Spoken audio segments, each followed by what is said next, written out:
Assalamualaikum warahmatullahi wabarakatuh. Bismillah, alhamdulillahi wa kafa, wassalatu wassalamu ala sayyidil mustafa Muhammadin wa ala alihi wa sahbihi wa man ihtada. Amma ba'd, fala haula wala quwata illa billah. Pemirsa TVRI Jawa Timur, senang sekali saya Mala Arifin bisa kembali menyapa Anda dalam program kesayangan kita bersama Gemar Ramadan di TVRI Jawa Timur. Dan sore hari ini pemirsa, insya Allah kita akan membahas tema yang sudah kita siapkan, menarik sekali, Islam dan perkembangan teknologi. Dan acara ini pemirsa terselenggara atas kerjasama antara TVRI Jawa Timur bersama Kantor Wilayah Kementerian Agama Provinsi Jawa Timur. Seperti apa Gemar Ramadan sore hari ini? Ikuti sesaat lagi.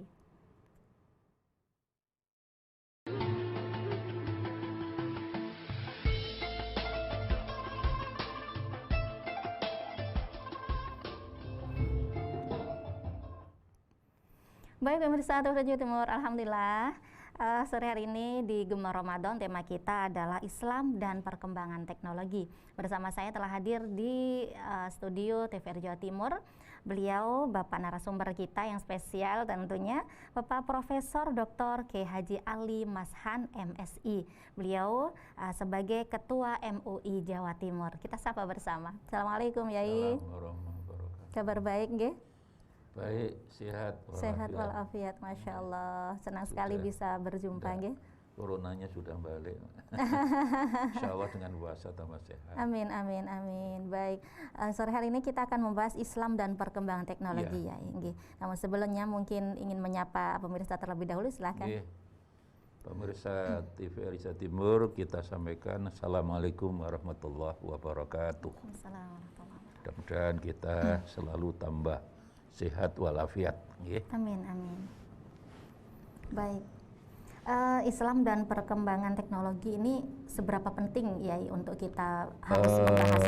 Hari ini orang selalu bicara teknologi 4.0 atau lengkapnya industri 4.0 ya. Maka disinilah penting sekali kita memahami hubungan yang benar antara Islam dan teknologi. Tapi sebelum ke sana, saya ingin menjelaskan Mbak Mala bahwa selama ini kalau Islam diartikan tunduk, patuh, betul. Tapi kalau Islam diartikan selamat, sebenarnya kurang pas. Yang betul menyelamatkan. Karena kata Islam itu berasal dari kata as-salama, yuslimu, islaman, yang tidak bisa diartikan selamat tapi menyelamatkan. Sama dengan merahmati. Hakikat makna Islam begitu ya. Itulah nanti akan kita coba cross check hubungannya dengan teknologi. Jadi Muslim itu kalau perempuan Muslimah orang yang menyelamatkan, merahmati. Dan yang dirahmati siapa? Rahmatan lil alamin. Lil alamin itu seluruh makhluk. Bab masih ada orang memahami orang Islam hanya menyelamatkan sesama Muslim. Itu menurut saya harus belajar lagi. Yang kita selamatkan juga tidak hanya sesama manusia. Kalau ayatnya linnas memang hanya manusia. Tapi lil alamin seluruh makhluk lah, karena harus menyelamatkan semua makhluk diperlukan manusia-manusia yang punya integritas yang tinggi, yang bahasa Al-Qur'annya selalu amanu wa amilus sholihah itu. Nah, termasuk kalau orang sudah punya integritas tinggi menghadapi perkembangan teknologi apapun, bisa menempatkan yang pas di mana tempatnya agama Islam dalam hal ini dan di mana tempatnya teknologi. Dan yang penting lagi sebenarnya bicara teknologi itu kan bicara ilmu.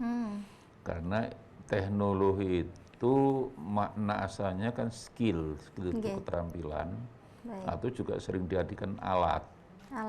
Maka pada dasarnya teknologi itu adalah hasil atau output daripada sebuah ilmu yang bersifat skill dan sebagai alat. Oleh karena itulah alat apapun itu diperlukan. Maka dengan demikian kalau kita bicara teknologi itu kan orang menyebut anak ilmu, makanya sering disebut ilmu pengetahuan, iptek. Iptek, Ya, betul. ilmu pengetahuan dan teknologi itu sebenarnya pada dasarnya teknologi itu kan anaknya ilmu. Hanya hari ini seolah-olah teknologi itu lebih penting dari ilmu itu sendiri. Betul, betul. Itu yang menurut saya tidak pas. Jadi dalam ekonomi misalnya saya sering mendengar hari ini kalau dulu orang ingin sukses ya harus punya ilmu ya. Nggih. Knowledge based economic, tapi sekarang orang mengatakan connection Nggih. based ekonomi. Jadi hal-hal yang bersifat teknis itu seolah-olah lebih penting. Iya. Padahal teknis itu output daripada ilmu. Maka kalau orang lebih mementingkan teknologi daripada ilmunya itu ada sisi-sisi yang negatif. Iya. Sebab teknologi itu cenderung liar kalau tidak dikendalikan oleh agama, oleh etika, Baik. oleh falsafah. Iya.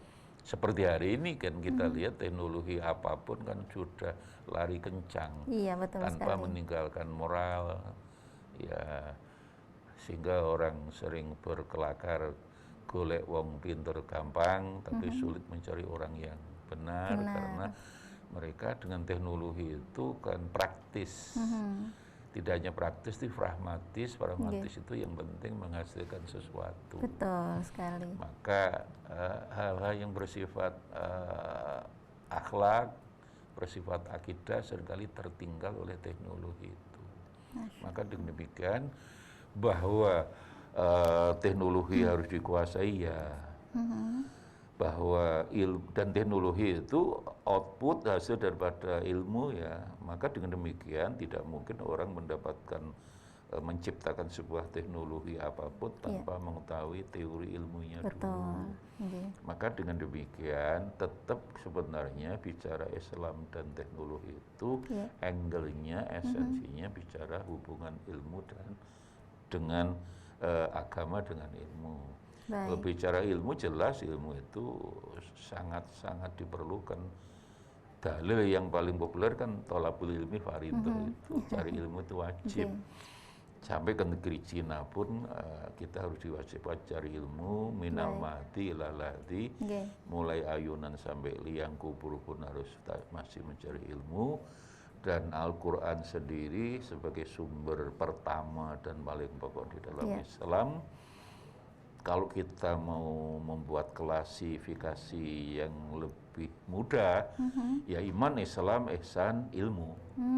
Jadi garis besar ajaran Islam itu iman, Islam, ya ini zaman Nabi, iman, Islam, ihsan. Kemudian 100 tahun setelah Nabi wafat dirumuskan ilmunya akidah, ilmu syariah, ilmu akhlak. Nah, akhlak kepada Allah itu namanya tasawuf, kan begitu ya. Nah, ditambah ilmu pengetahuan karena di dalam Al-Quran sangat penuh dengan ilmu pengetahuan, baik itu pengetahuan yang selalu dikaitkan agama dan pengetahuan yang bersifat umum, walaupun klasifikasi itu adalah tidak benar 100%. Imam Ghazali tidak mau membagi ilmu agama dan ilmu umum gitu loh. Karena apa? Karena di dalam Al-Quran itu ilmu umum juga banyak. Kayak hujan misalnya hari ini kan masih hujan itu. Saya membaca 17 ayat. Orang kapan akan hujan itu dilihat anginnya kemana. Makanya Allah selalu menyatakan wa waladhi arsala riyah. Kadang menggunakan fil mudhari yursilu riyah 17 kali. Sama dengan kita kalau mendengarkan perakiraan cuaca sebelum menentukan daerah mana yang hujan selalu arah angin kemana, kecepatannya berapa, angin itu angin kering, itu angin itu membawa butir-butir air, itu di Quran ada. Apakah itu bukan ilmu yang dikategorikan umum? Maka dengan demikian klasifikasi ilmu agama dan umum itu dalam konteks Islam, Al-Quran itu tidak bisa dibenarkan. Yang ada menurut Imam Ghazali kalau bicara ilmu termasuk teknologi nanti ada ilmu yang hukumnya fardu ain mencarinya, ada yang fardu kifayah. Itu lebih pendekatan lebih signifikan daripada ilmu umum itu. Kalau ilmu agama ilmu ini Gusti Allah, ilmu umum ilmu ini bukan Gusti Allah, itu kan enggak benar. Coba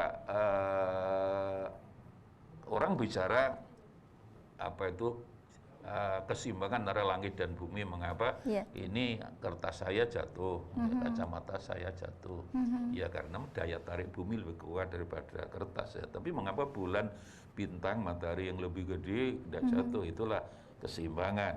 Ya, itu dalam ilmu IPA. Nah, Quran juga mengatakan wasama arafa'ahu wa mizan. Itu kan sudah jelas. Apalagi tentang reproduksi manusia itu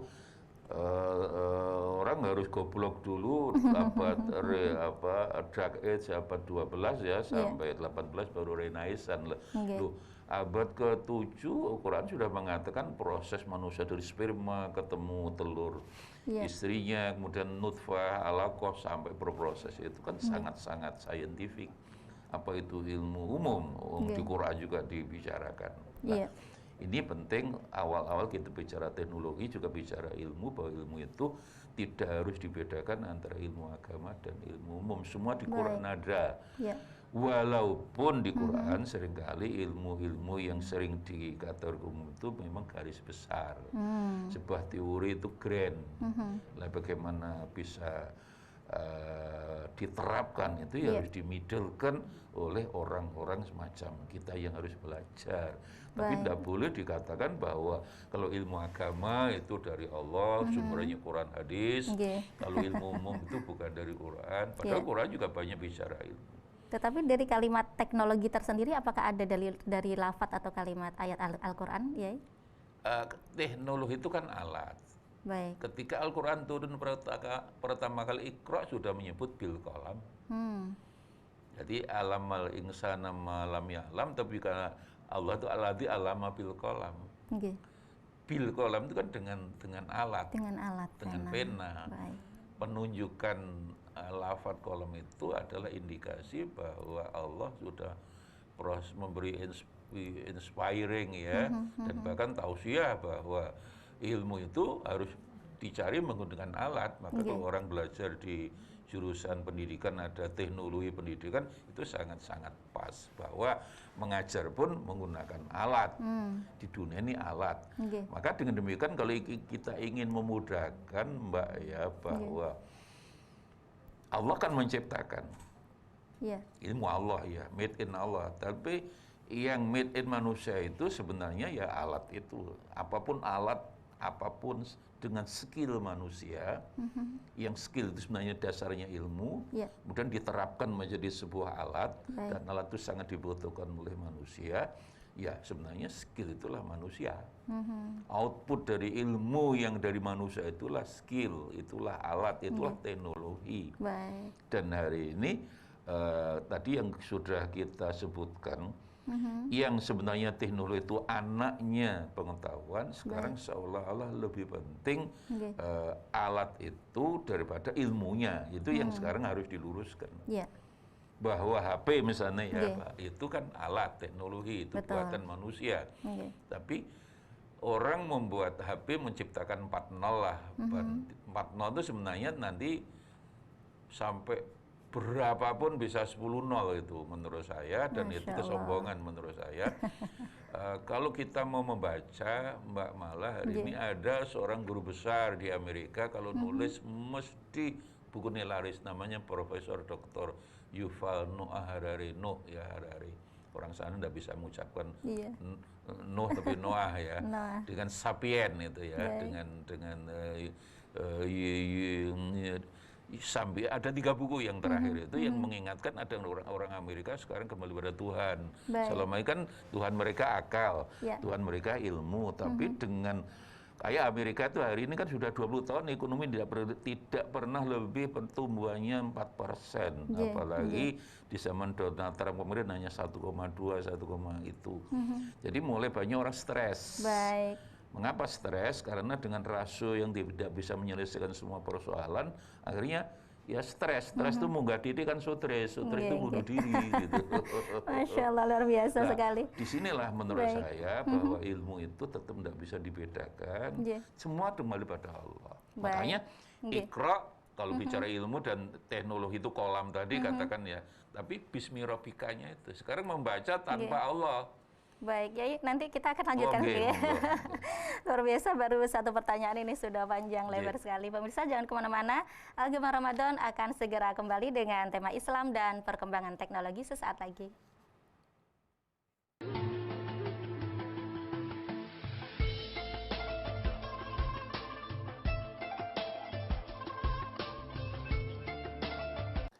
Assalamualaikum warahmatullahi wabarakatuh.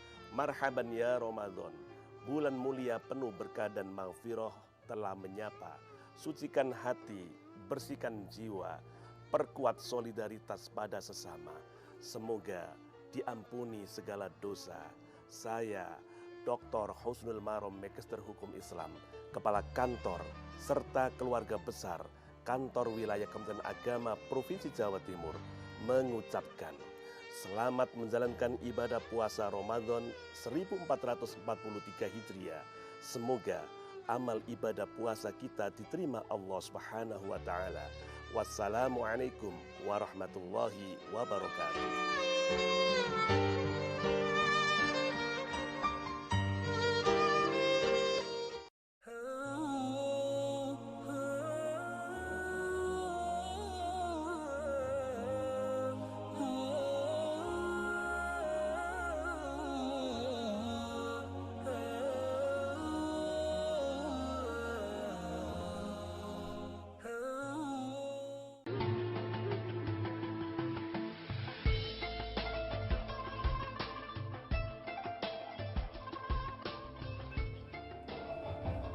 Baik pemirsa TVRI Jawa Timur, terima kasih Anda masih setia bersama kami di Gemar Ramadan dan tema kita sore hari ini adalah Islam dan perkembangan teknologi. Kami mengajak Anda, bagi Anda pemirsa di rumah yang ingin bergabung atau bertanya kepada kami, bisa melalui telepon interaktif di 03156782216. Dan bersama saya Bapak narasumber kita, Bapak Profesor Dr. Kiai Haji Ali Mashan, MSI. Beliau merupakan Ketua MUI Jawa Timur. Baik, Yai, Islam dan perkembangan teknologi ini sebenarnya hubungan Islam dan ilmu teknologi sendiri bagaimana? Iya, teknologi sebenarnya kan anak ilmu. Untuk itulah saya ingin agak stressing dulu, Mbak, dengan ilmu itu literasi. Baik. Dan kalau sudah bicara literasi, kita umat Islam sangat memprihatinkan. Iya. Setahun terakhir ini UNESCO meneliti dari 200 negara, itu ada 61 negara itu yang lemah literasi, tidak suka baca buku ilmiah, Baik. apalagi kitab suci. Iya. Nah, Indonesia itu nomor 2 dari belakang, Masya Allah. nomor 58. Satu, 5 bulan terakhir UNESCO datang lagi meneliti berinteraksi lewat medsos. Iya. Dari 200 negara ada 31 negara kalau menjawab interaksi di medsos itu paling tidak sopan. Paling tidak punya akhlakul karimah. Lah 31 negara itu kita nomor 29. Masya Allah. Kita hanya menang dari Soviet dengan negara Botswana yang paling di Afrika. Jadi sebuah negara kalau tidak cinta literasi, belum tidak cinta ilmu, apalagi teknologi, teknologi itu anak ilmu. Baik. Maka dengan demikian bicara teknologi, bicara ilmu berarti mengingatkan kita harus banyak baca buku-buku ilmiah dan mulai berhenti membaca medsos menurut saya. Baik. Apalagi sekarang itu mengerikan lah sisi negatif medsos itu. Nggih. Kita lanjutkan nanti, Monggo. Yai. Sudah ada telepon. Assalamualaikum. Ini dari Ibu Elsa Kusaro, Pasiran Lamongan. Oh, nggih. Nggih, monggo Bu Haja. Ya, apabila salah seorang mengantuk dalam salat, maka hendaklah ia tidur hingga hilang rasa kantuknya. Karena salah seorang di antara kalian salat dalam keadaan mengantuk, bisa jadi ia ingin beristighfar, ternyata tanpa sadar ia mencaci maki dirinya sendiri. Terus yang saya tanyakan, bagaimana? Sekarang ini kan bulan Ramadan, Pak ya. Bagaimana kalau orang terawih itu, jamaah terawih itu mengantuk, Pak Ustaz? Mohon penjelasan. Terima kasih Baik. atas penjelasan yang akan disampaikan. Ye, Bu Haja Kusaro di Lamongan. Warahmatullahi wabarakatuh. Waalaikumsalam warahmatullahi wabarakatuh. Ini pertanyaannya di luar tema nggih ya, nggih. Ya, tapi ada hubungannya, Mbak. Baik, silakan. Jadi sekarang kan teknologi membuat tidak ngantuk kan ada. Baik. Seperti apa itu, menarik sekali. Bahwa yang disampaikan Ibu tadi itu hadis betul. Itu kan bagi orang yang sudah itu cerita seorang perempuan waktu itu sudah sembahyang di malam sampai tidak pernah berhenti, sampai ngantuk. Okay.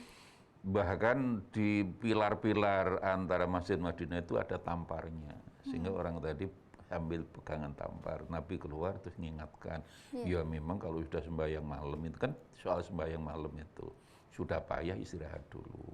Tapi dalam konteks masih traweh menurut saya, kalau kita hubungan dengan teknologi itu alat untuk membuat tidak ngantuk banyak, Mbak. Sebelumnya minum madu campur kopi tidak pakai gula itu menurut teori kedokteran bagus. Madu pakai kopi, Bu Paciran tadi. Iya, Bu Haja Kasiro. Tapi jangan pakai gula.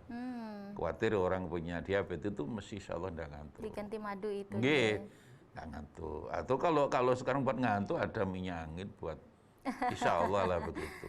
Tapi kadang buat lihat HP itu nggak ngantuk ya, Ige. Masya Allah. Ya makanya disitulah semua ibadah, Mbak, itu nomor satu niat. Kalau niatnya, semangatnya memang kuat, saya kira ngantuknya hilang. Kita terima telepon dulu. Assalamualaikum. Waalaikumsalam. Salam, Nggih. Silakan Bapak, siapa di mana, Pak? Saya Pak Sali dari Lamongan. Yuk. Lamongan lagi, alhamdulillah. Monggo Pak Sani. Ya. Mengenai sholat Id, Pak. Iya, sholat Id. Saya melaksanakan di masjid, saya melaksanakan di tanah lapang. Iya. Nah, yang paling afdal yang mana? Baik. Sudah cukup Pak Sani? Terima kasih, Pak. Ye, sama-sama. Matur nuwun, monggo Yai. Iya. Nabi itu kalau ada orang beda pendapat itu ndak marah.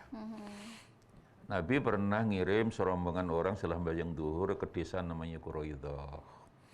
Nabi berpesan, kamu jangan sembahyang asar belum nyampe Quraidah. Akhirnya belum nyampe Quraidah, waktu maghrib akan datang, sehingga ada dua pendapat. Ada yang memegangi tagnya Nabi, aku ndak sembahyang asar kalau nyampe Quraidah, walaupun udah maghrib gimana? Udah Kanjeng Nabi begitu. Yang sebagian menggunakan konteksnya, mafhumnya, sehingga sembahyang di jalan. Tapi waktu asar nututi, kembali ke Madinah, akhirnya tanya, ya Rasul kemarin sholatnya nggak sama, sebagian di jalan, sebagian di Quraidah. Mana yang benar-benar kabeh. Maka dengan demikian menyangkut soal lapangan atau masjid, monggo keyakinan masing-masing. Kalau sudah menyangkut perbedaan fikih itu selalu ada beda pendapat, Mbak. Mulai wudhu, mulai apa, haji. Baik. Makanya saya sering ya dengan mudah mengatakan ya supaya tidak bertengkar lah menurut saya. Yang bahaya itu bukan beda pendapat, yang bahaya itu beda pendapatan sebenarnya. Kalau oleh duit nggak butuh. Monggo Bapak kalau memang di Paciran saya lihat memang banyak orang-orang yang suka di lapangan karena kuat Muhammadiyah di sana, saya kira ya monggo di lapangan. Tapi yang Paciran yang agak kampung-kampung saya lihat masih banyak orang NU lebih suka di masjid, ya di masjid lah. Paciran kalau di kotanya menurut saya memang mayoritas teman-teman saya kayak Prof. Syafiq Muhni itu kan teman saya juga di situ semua karena semua Muhammadiyah kuat. Biasanya memang tidak di masjid, ya monggo lebih afdal, keyakinannya monggo.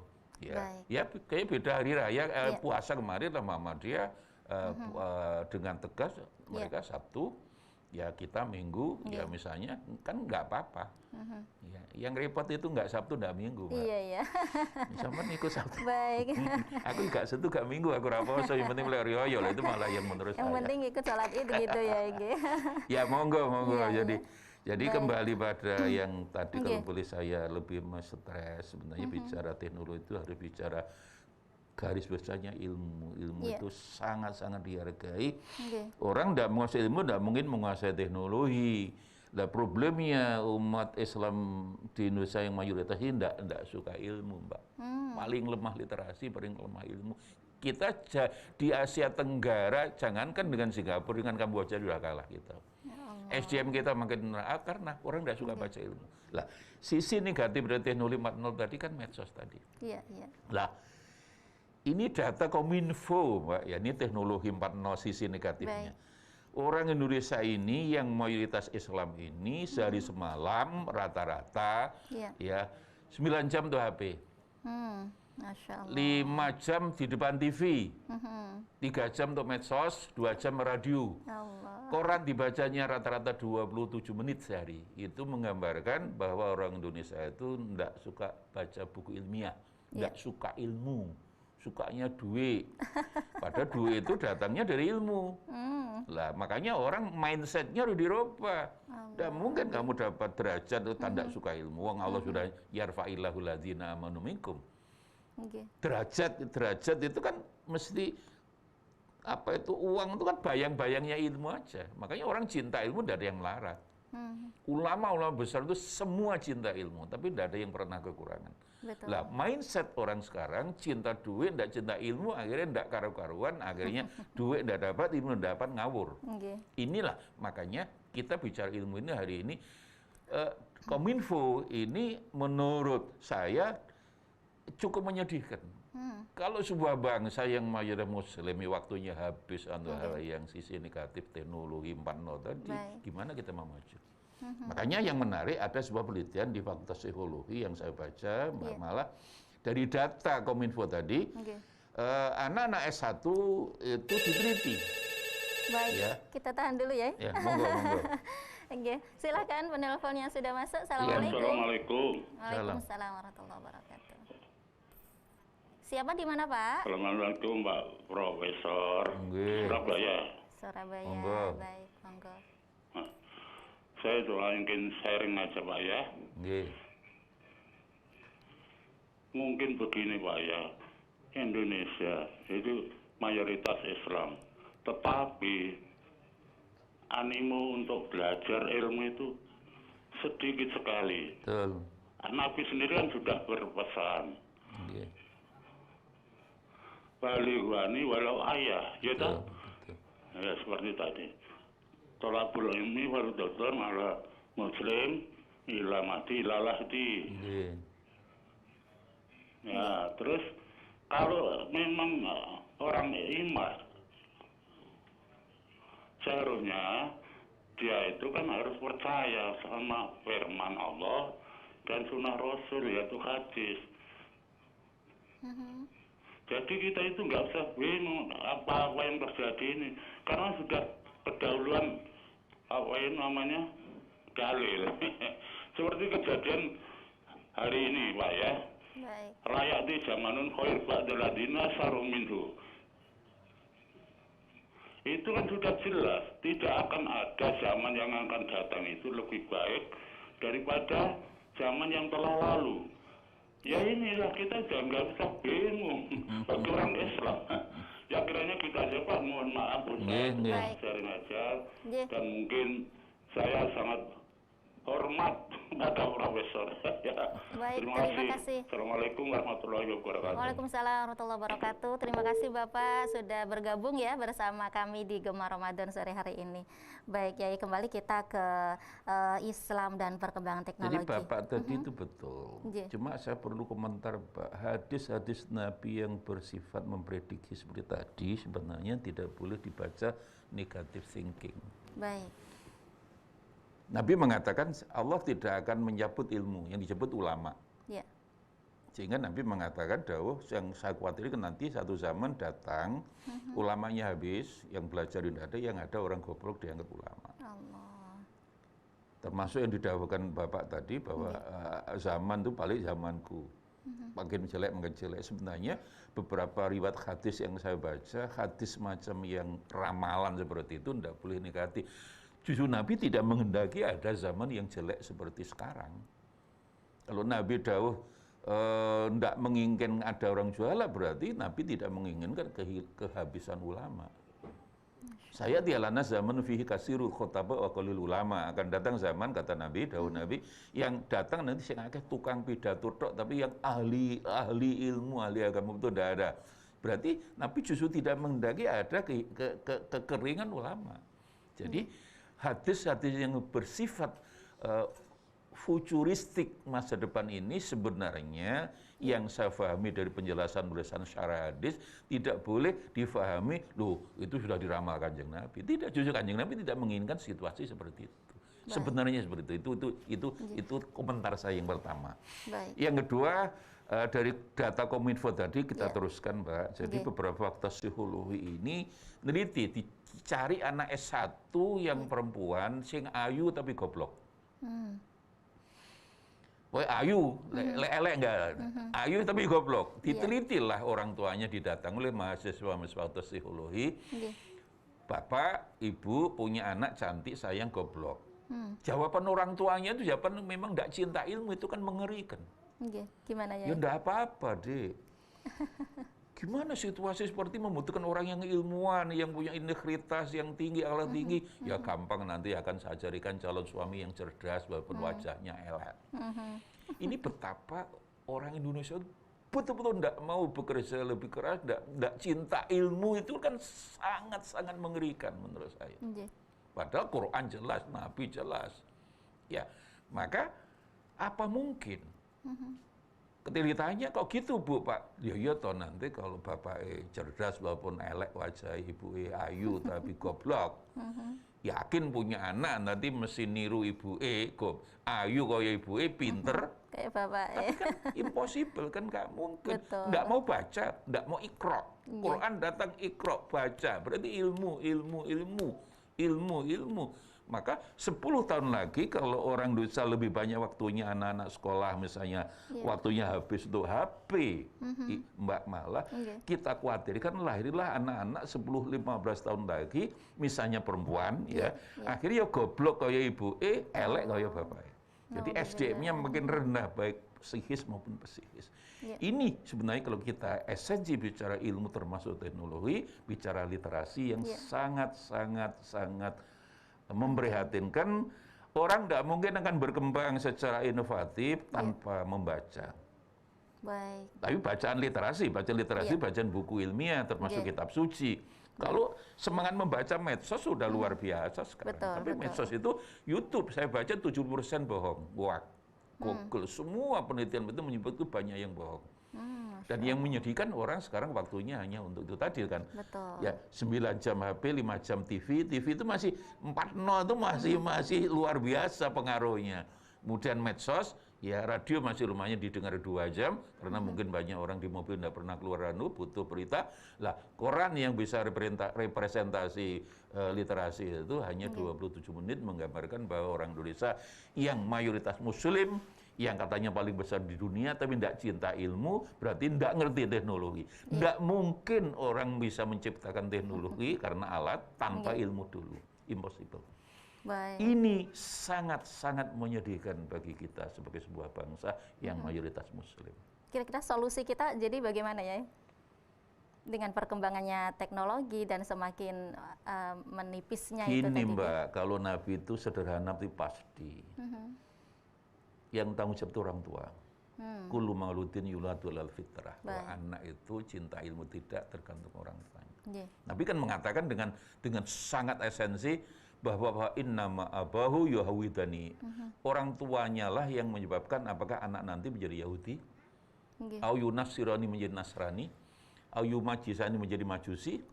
Saya teruskan kan au yu goblokihi, au yu malinganihi, au yu copetanihi, au yu mendeminihi, itu orang tua. Maka harus dimulai bagaimana menyadarkan orang tua. Lah bagaimana? Lah ini mestinya saya dulu selalu usul ada apakah di Dirjen Kementerian Sosial atau di Kominfo yang ada mesti Direktorat Rumah Tangga di Kementerian Agama yang bagaimana meningkatkan kualitas rumah tangga. Jadi jangan hanya semangat kawin tapi setelah punya anak tidak tanggung jawab. Kawin kan semangat Mbak. Punya anak sangat semangat. Gaya anak orang sengaja tadi lampu peteng tambah cepet. Tapi persoalannya salah punya anak. Artinya perlu pendidikan untuk calon pengantin begitu kalau bicara anak yang paling tanggung jawab orang tua. Baik. Kemudian otomatis sekolah. Nah, sekolah sekarang disebutkan teknis. Iya. Kurikulum apapun, perubahan-perubahan itu hanya teknis. Apalagi sudah tidak berbicara karakter. Oke. Kurikulum itu menurut saya nothing. Makanya menurut saya kalau kurikulum itu sebuah harus ngikut pemerintah resmi itu tambah bubrah menurut saya. Harus punya masing-masing sekolah punya rumusan sendiri, bahwa saya punya murid. Oke, dasar-dasar pemerintah oke, tapi harus diikuti semuanya malah. Pemerintah terlalu praktis. Pemerintah kepentingan kadang terlalu politis juga. Kita belak-belakan aja, saya sebagai orang yang sudah sekian puluh tahun ngajar, Baik. dan saya juga sebagai ya pengalaman penelitian lah Bapak sekalian. Harus punya masing-masing kampus, masing-masing sekolah punya rumusan-rumusan tersendiri, tambahan kurikulum yang bagaimana menyebabkan anak-anak kita menjadi seorang ilmuwan-ilmuwan.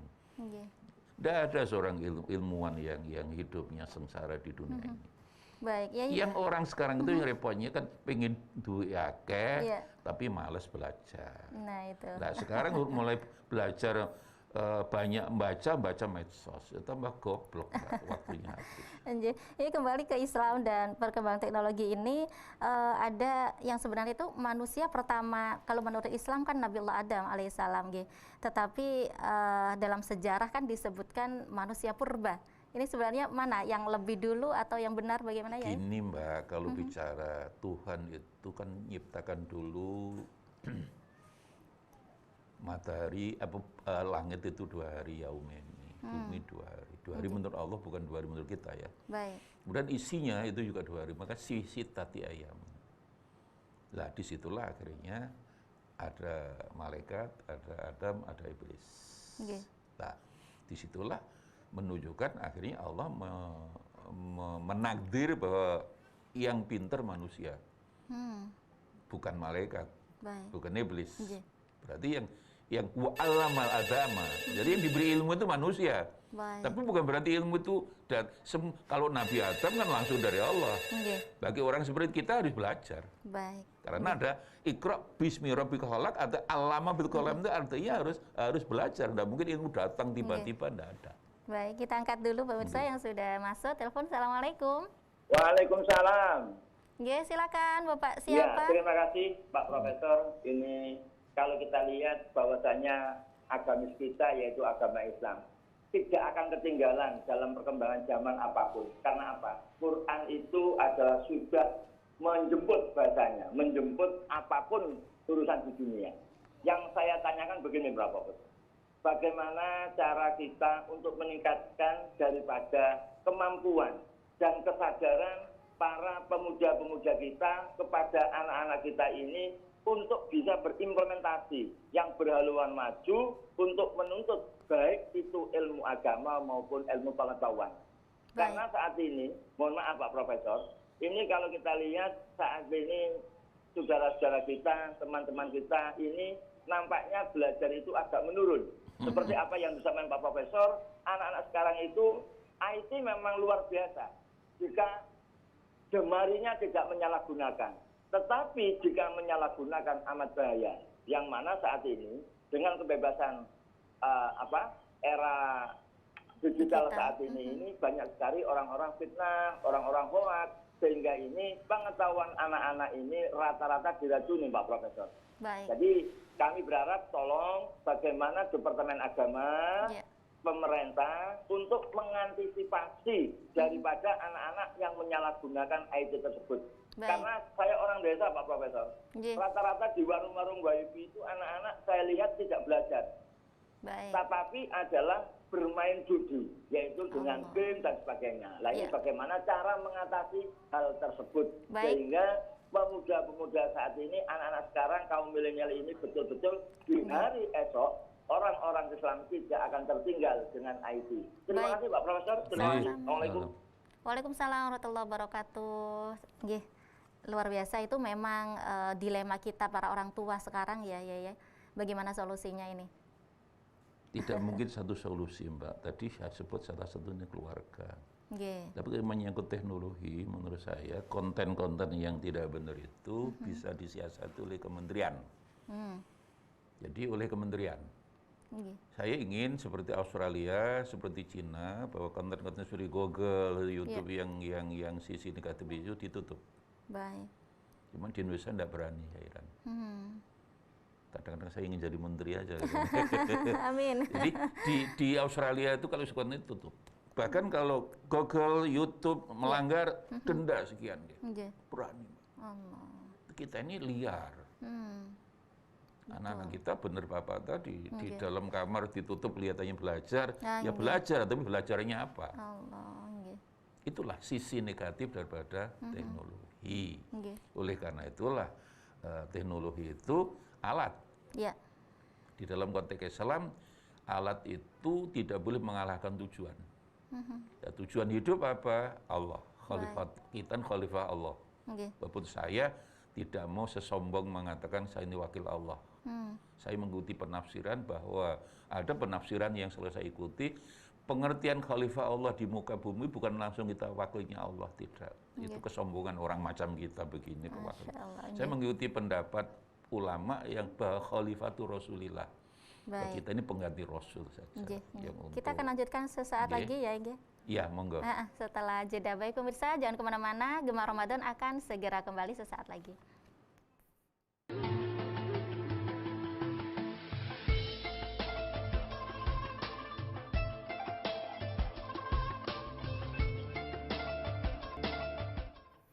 Baik pemirsa TVRI Jawa Timur, alhamdulillah masih setia bersama kami di Gemar Ramadan dengan tema kita sore hari ini Islam dan perkembangan teknologi. Kembali kami mengajak Anda yang ingin bergabung bersama kami bisa melalui telepon interaktif di 031 5678216. Dan acara ini pemirsa bekerja sama antara TVRI Jawa Timur bersama Kantor Wilayah Kementerian Agama Provinsi Jawa Timur. Baik, Yai, sebenarnya Islam dan perkembangan teknologi ini sekarang bagaimana perkembangan Islam sendiri dengan adanya perkembangan teknologi ini? Satu, Islam itu selalu mendukung kemajuan ilmu, jelas. Ayat sekian banyaknya, hadis sekian banyaknya. Bahkan Nabi mengatakan satu majelis ilmu, ya katakan ya ini kan majelis ilmu kita tadi. Itu kan lebih baik dari 1000 rakaat sholat. Betapa pentingnya ilmu. Satu, Quran turun ayat pertama kali bukan sholat, zakat, puasa, haji. Iqra berarti ilmu. Jelas, itu jelas. Oleh karena itulah tinggal bagaimana kita. Cuma saya kadang-kadang melihat situasi, pertanyaan tadi kadang-kadang juga realistis, Mbak. Quran itu mengatakan wa qalillam ma ta'lamun, orang yang ngerti itu sedikit. Wa qalillam ma tashkurun, yang bersyukur sedikit. Wa qalillam ma taqilun, yang menggunakan akal sehat itu sedikit. Banyak orang yang tidak waras sebenarnya di dunia ini. Masya Allah. Ya mudah-mudahan kita tinggal yang sedikit yang waras. Itu Quran tidak pernah salah. Baik. Jadi memang di dunia ini fa'alhamaha fujuraha wa taqwaha. Orang kecenderungan berbuat dosa dan takwa itu sama. Kemudian yang menarik, Allah itu kalau nyebut dikotomi api elek disebut dulu mesti. Khalaqal mauta wal hayata. Tidak pernah ada khalaqa hayata wal tidak. Mati sisinya kan negatif. Kemudian kata dulumat ilan nur. Dulumat itu mesti jamak gelap. Nur itu tidak ada kata nur itu anwar jamaknya. Cahaya itu tidak pernah dijamakkan. Dan mesti dulumat dulu baru nur. Satu dulumat mesti didulukan, jamak, kegelapan, orang goblok-goblok di dunia ini, nur itu sedikit. Dan artinya bagaimana itu? Lah artinya manusia diberi akal. Ya silakan, Allah kan tidak memaksa. Kami sudah memberi Quran, kami memberikan aturan, kami memberikan seorang nabi ya contoh yang sudah jelas. Tinggal Anda mau kemana? Disinilah hebatnya Al-Quran tidak mau memaksa. Maka kalau dalam konteks akidah, ya memang kadang yang membuat saya ya dalam arti prihatin kalau membuat orang maju belajar malas kok di pressure, di inspiring, tetap tidak mau belajar, tetap seneng moco medsos ya. Maka dengan demikian kadang-kadang ya Tuhan sudah takdirnya begitulah. Tinggal kita kan tidak ingin seperti itu. Maka dengan demikian akhirnya al-umuru bimaqasidiha, segala sesuatu karena niat, lah orang niat harus tegas. Orang-orang Indonesia ini memang harus dididik, kamu itu mau jadi apa? Saya ke Amerika 5 kali, Mbak. sampai pernah meneliti ke Ohio State University ke California. Di sana itu salah satu sisi yang saya senang, anak itu kamu mau jadi apa? Jadi SMA high school itu misalnya ya, itu kelas 1 itu semester terakhir udah ditanya kamu mau jadi apa? Iya. Jadi orang harus jelas, kamu mau jadi apa? Jadi kan dididik agar kalau sudah kamu mau jadi dokter, kamu harus sesuai dengan kondisi. Kalau ingin jadi dokter, kalau ingin jadi ahli IT, ahli TV, ya udah harus yang profesional. Nah, kita kan enggak semua lulus harus sarjana. Indonesia itu menurut saya kurikulumnya udah jelas. Jadi udah kakian sarjana tapi kemampuannya udah ada. Semua hidup waktu sekolah ribuan masuk fakultas kedokteran saya membayar 1 M loh Mbak. Saya itu ada orang tua teman saya membayar fakultas kedokteran itu 1 M. Dua mbahmu. Masya Allah. Apakah kalau sudah didokter dengan cara membayar seperti itu kan manfaat? Itu Betul, karena apa? betul. Karena kita dididik kulit, tidak dididik isi. Disinilah menurut saya variabelnya sangat banyak sekali, paling tidak mulai dari kita, kata Nabi, kata Quran juga berbuat baik dari dirimu sendiri. Harus sadar bahwa kita ini makhluk Allah di dunia yang harus mewakili Allah, ngatur dunia yang baik, diperlukan. Lah, ini lagi, orang seluruh dunia kalau ikut Allah kan selesai. Allah kalau ngatur dunia itu mesti ada contoh seorang Nabi yang sudah jelas integritasnya, akhlaknya, kemampuan baiknya, bisa dicontoh. Baru ada ayat. Di dunia ini seluruh dunia orang lebih bicara itu aturan dulu lah. Orang yang melaksanakan aturan tidak ada yang baik. Sak dunia ini Mbak. Undang-undang, aturan. Tapi tidak pernah disetting bagaimana menciptakan orang yang baik. Nah, disinilah akhlak akhirnya. Quran turun, Nabi di Makkah itu selalu bicara akhlak dan akidah.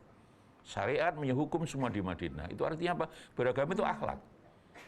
Bu'istu liutamima makarimal akhlak. Kita tidak pernah dengar ada hadis saya diutus Allah menegakkan hukum, tidak. Jadi karena apa? Kalau akhlaknya nggak api, itu dia mesti taat hukum. Riset secara internasional, orang yang akhlaknya bagus tidak melanggar hukum. Orang yang melanggar itu yang ngerti hukum.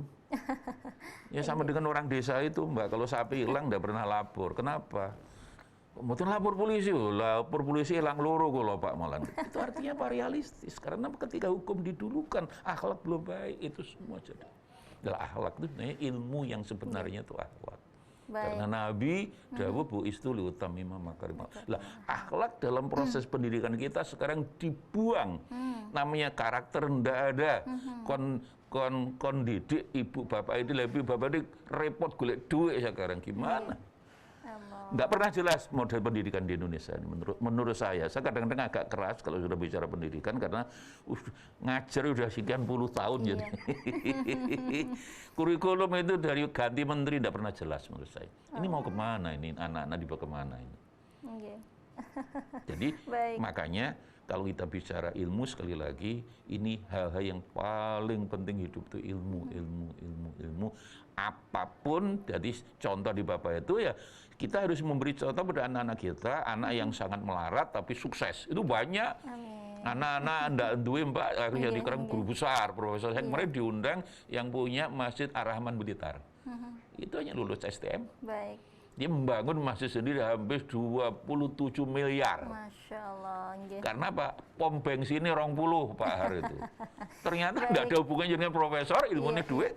Karena apa? Kalau sudah rezeki itu Allah yang ngatur. Tapi dia punya ilmu ternyata, walaupun bukan profesor, ilmu apa? Ilmu sebenarnya dari orang tuanya. Baik ya, tidak terasa kita sudah di penghujung acara ini. Loh, jam berapa nih? Iya, monggo kesimpulan dari pembicaraan kita Islam dan kesimpulannya satu bahwa teknologi itu anak ilmu. Ilmu diperintah jelas di Quran. Lah karena alat itu tidak boleh mengalahkan tujuan. Lah tujuan kita hidup di dunia ini mengabdi pada Allah. Wa ma khalaqtul jinna wal insa illa liya'budun. Tapi sahabat yang lebih pinter tafsir menafsirkan liya'budun liya'rifun. Aku tidak ciptakan jin dan manusia kecuali agar engkau makrifat mengerti punya ilmu siapa Allah. Jadi Orang tidak mungkin ibadah kalau tidak punya ilmunya mengerti Allah. Baik. Orang Jawa mengatakan sangkan paraneng dumadi itu. Okay. Dari mana mau kemana. Makanya alat tidak boleh mengalahkan tujuan. Baik. Man behind the gun. Okay. The gun itu alat teknologi. Yang penting man-nya. Yeah. Saya sering merubah sedikit the head behind the man with the gun. Baik. Hanya sayangnya kita in the gun dianggap telepon nomor itu. Terima kasih kehadirannya Yai dan ilmu-ilmunya, semoga manfaat barokah nggih. Insyaallah berjumpa di lain kesempatan. Baik pemirsa TVRI Jawa Timur, usai sudah perjumpaan kita sore hari ini terkait Islam dan perkembangan teknologi. Semoga bermanfaat. Selamat berbuka puasa. Saya Mala Arifin mohon undur diri. Subhanakallahumma wa bihamdik asyhadu an la ilaha illa anta astaghfiruka wa atubu ilaik. Wassalamualaikum warahmatullahi wabarakatuh. Assalamualaikum.